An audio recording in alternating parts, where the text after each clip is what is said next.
Hi, Brittany Powers here. This is my Module 9 assignment for AEP 855, and for this assignment we looked at a case study. So here's a summary of the case we looked at. The people involved were first, a first-year assistant principal named Richard. Next, two students, James and David. The first was a troubled student who was often in trouble with the office and with the school. David was an honor student who had never been in trouble before. There was also a teacher who witnessed an event between these two boys, a school police officer, James' mother, and David's mother. This event happened during the school day, and the interaction happened in the hallway at the school. So the situation was James' fifth period teacher reports seeing James and David exchange an item in the hall. It seemed suspicious, and she suspected it was drug-related.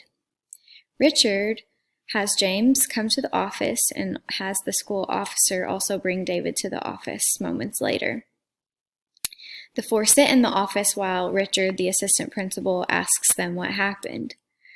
When the boys were questioned, specifically when David was questioned, he becomes nervous and starts to get emotional. When he starts to cry, it causes the officer in the room with them to search him, and he finds that he is in possession of brass knuckles. The officer immediately handcuffs David. Under the pressure and seeing David's tears, James quickly admits to forcing David to hold the knuckles. The officer still takes both boys to jail and charges them with felony possession. When notified, James' mother is understanding and says, "Let him sit there and think about it for a few days." However, David's mother has the opposite reaction and is furious and also very emotional. Richard decides to expel and send James to the AEP program, and he decides not to fill out the same report for David. Now Richard is facing being reprimanded by the Director of Secondary Education if he does not also implement that same punishment for David. So Section 2 demonstrates my understanding of ethical and legal decision making. So I separated the legal issues and ethical issues within this case. So first, legal issues. The boys are in possession of a prohibited weapon, which is a felony. Both boys possessed the pair of brass knuckles at different times of day at school. Next, the cop was present when the students are being questioned, and he sees that the student is obviously guilty. Moving over to the ethical issues, first, Richard has a responsibility to protect David's future success since it is in his power. Richard also has a responsibility to abide by the district rules. The district implemented a zero-tolerance policy where if a student is found with a weapon, they automatically have to be expelled for 45 days and go to the AEP, it was called. So he has a responsibility to follow that mandate. He also has a responsibility to treat all students the same. If he gives discipline to one student and the next student he doesn't give them that same discipline, that's showing a lack of integrity.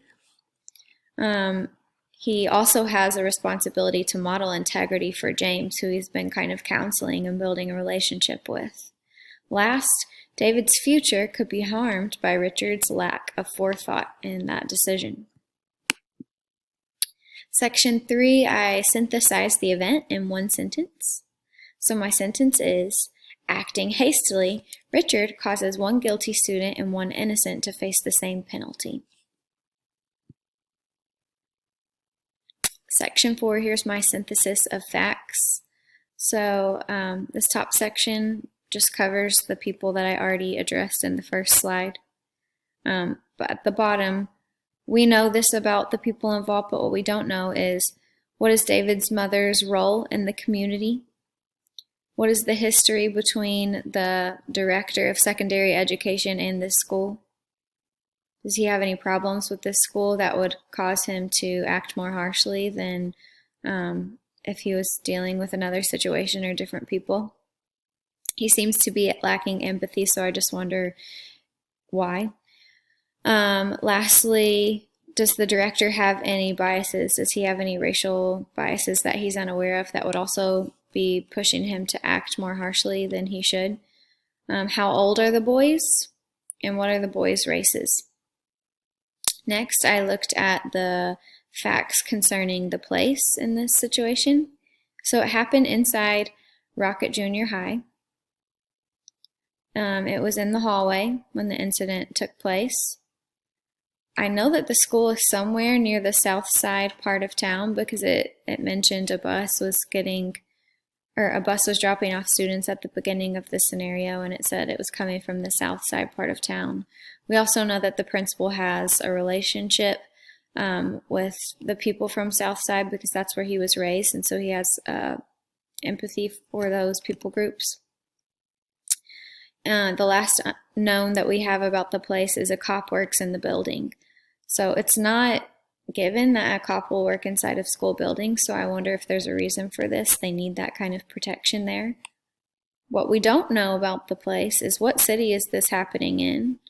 What is it happening in Northern America? Is it happening in a northern state, in a southern state, in the Midwest? We don't know where it's happening. What demographics attend this school? Moving over to the program, we do know that it's a junior high school.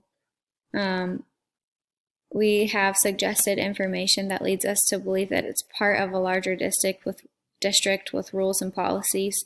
That kind of makes me think it's a public school, but I can't be sure of that because it wasn't spelled out.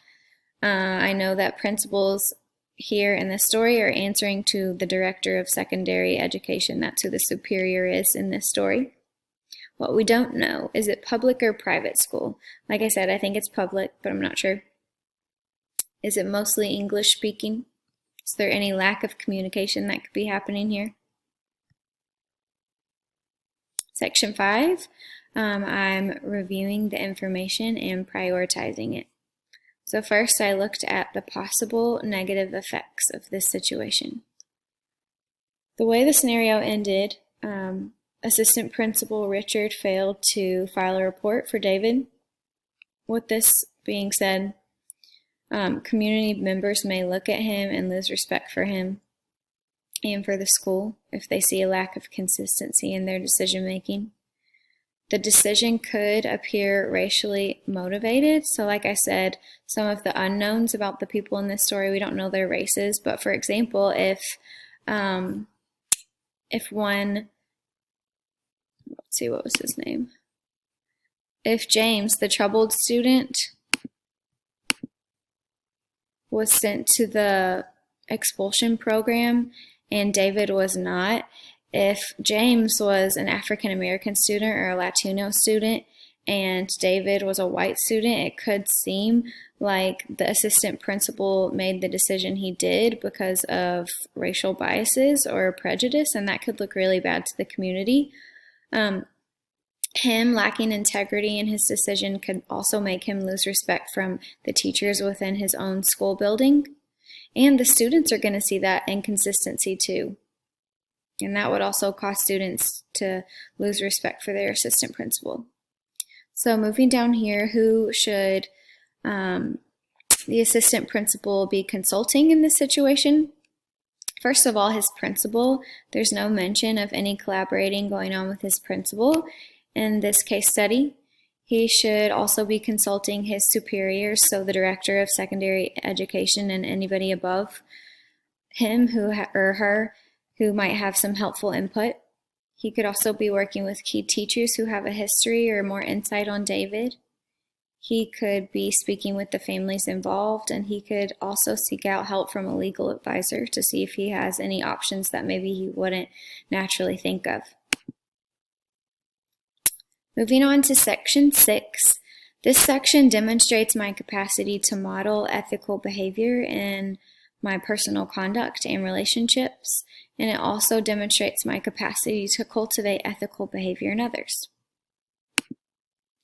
So section 6 was kind of fun. I had to think of different decisions that could be made with this scenario. So I looked at the most extreme to the least extreme and then a handful of in-between decisions. So number 1, I could refuse to file a report for David and just hope that this will all blow over and that I can make it right with my superior over time. Number 2, I could file the report for David, make a sincere apologetic phone call to his parents explaining that my hands were tied. Move on. Decision 3, I could refuse to file the report for David, consult with my principal, and design a specific consequence plan for David involving a different 45-day community service and have him take classes about saying no to peer pressure. Number 4, I could stand my ground, refuse to file the report, gather some accounts from other teachers in the building who can advocate on behalf of David, and then take this above my superior's head. Seek out an exception for this specific situation. Number 5, I could file the report for David. Make that call, sincerely apologize to his family, explaining that there's nothing that can be done. Arrange protective services and a special setup for David while he's at the detention facility. Arrange for him to be mostly alone and even volunteer to stop by to ensure he's being taken care of. Or 6, collaborate with my principal to create an alternate 45-day punishment for David. Present David's track record and my alternate plan respectfully to my superiors, and then ask them to reconsider and consider allowing this alternate consequence plan to happen for David's sake. So the pros and cons. For 1, Plan 1 could influence David's achievement by creating supportive conditions conducive to his learning. On the other hand, it looks bad to internal and external communities, and I will be disciplined. For this one, I won't be in trouble. Internal, external communities will see my integrity, but David and his family will suffer.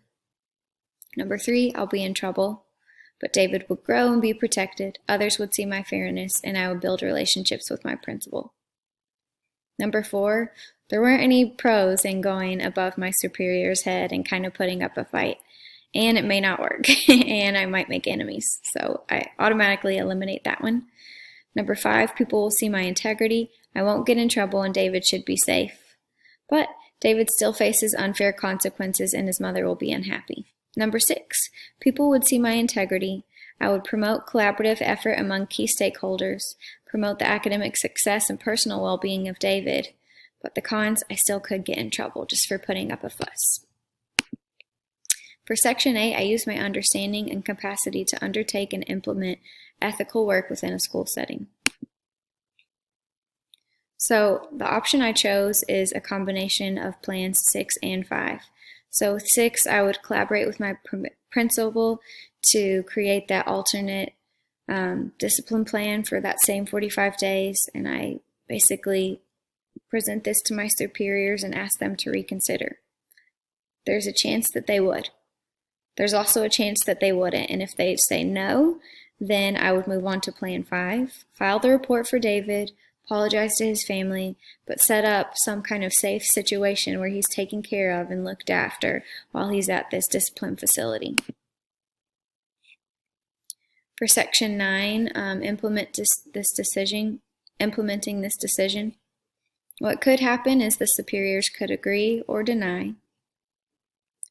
If Plan 5 happens and he has to go to this facility for the 45 days, relationships with David and his family could be damaged for good.